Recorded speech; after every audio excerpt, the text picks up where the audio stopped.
Hi, I'm Deborah Pomeroy with another story about our work in Egypt. On these STEM schools, we started in 2011. I worked on the project for about 10 years. The project is still continuing.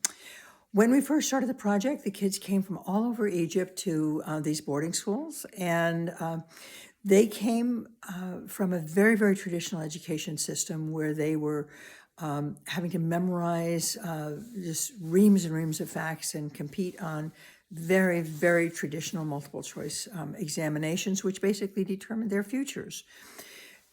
They had never worked together in groups before, and when they first got to the schools, with a little bit of support, we assigned them into groups, and we had them do the traditional egg drop experiment, where they are given a certain amount of material, and they have to try to construct a container for the egg so that when they drop it from 20 or 30 feet, it doesn't break.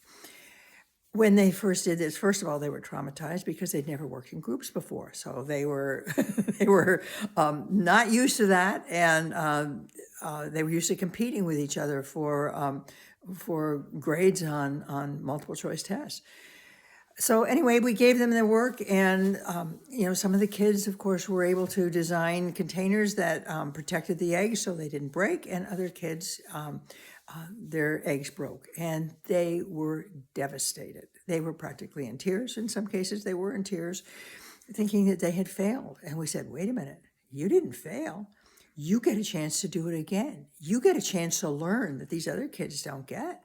You get to figure out what happened with your design that allowed the egg that made the egg break, and you get to try it again and show us that you have done this analysis and you've learned something new that you never did before. And they went, oh, we get to do it again.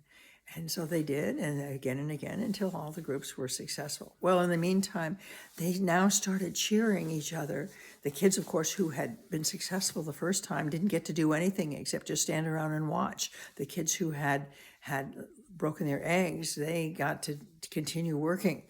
So, but they were cheering each other when they were successful, and they were actually cheering each other when their eggs broke, because they realized that they got to do it again. They got to do an analysis and use the engineering design process to figure out what happened and how they could make it better.